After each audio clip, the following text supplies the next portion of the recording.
சரியா கவனிச்சு கொள்ளுங்க பிள்ளைகள். இவ்வுருவை முழுமையாக நிறந்திட்ட வேண்டும். அருகருகே ஒரே நிறம் அமையாதவாறு நிறந்திட்டுவதற்கு ஆக குறைந்தது எத்தனை நிறங்களை பயன்படுத்த முடியும்? சரி, அப்ப நாங்க இங்க இந்த உருவை ஃபுல்லாவே நிறந்திட்ட போறோம். ஆனா உங்களுக்கு அருகருகே ஒரே நிறம் அமையக்கூடாதான்.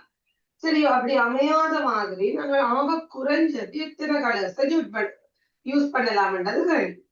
சரி, அப்ப நான் என்ன செய்ய போறேன்டா, இந்த மேலே இருக்கிறவருக்கு சரியா சிவப்பு கலர் அடிக்கிறேன். சரியா சிவப்பு கலர் இவருக்கு நாங்க சிவப்பு நிலத்தினம் என்றா பிள்ளைகள் உங்களை அருகில வரக்கூடாது. இவருக்கு நிலத்தீலா, இங்கேயும் நிலத்தீலா, இங்கேயும் நிலத்தீலா, ஆனா இங்க நிலத்தீலா.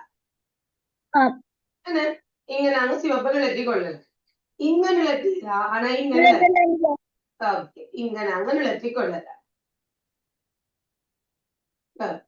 அதே மாதிரி நான் இப்ப ப்ளூ யூஸ் பண்ண போறேன். சரி, நான் இங்க ப்ளூ யூஸ் பண்றேன். சரி, நான் இங்க ப்ளூ யூஸ் பண்ணா இங்க ப்ளூ யூஸ் பண்ணலாமோ? இல்ல. இங்க யூஸ் பண்ணலாமோ? இல்ல. ஆனா இங்க யூஸ் பண்ணலாம். இதோட தொடர்பில இதுக்கு நான் ப்ளூ யூஸ் பண்ணேன். அதே மாதிரி இப்ப பிங்க் கலர் யூஸ் பண்ண போறேன். ஏன்னா நான் இங்க பிங்க் யூஸ் பண்றேன். சரி, இங்க பிங்க் யூஸ் பண்ண நாங்க தாராளமா இங்கேயும் பிங்க யூஸ் பண்ணலாம். சோ நான் இங்க கயான் போட்ல டச் பண்ண வேண்டாம். அப்ப நான் இங்க எத்தனை கலர்ஸ் நான் இங்க பயன்படுத்தி இருக்கிறேன்? 3.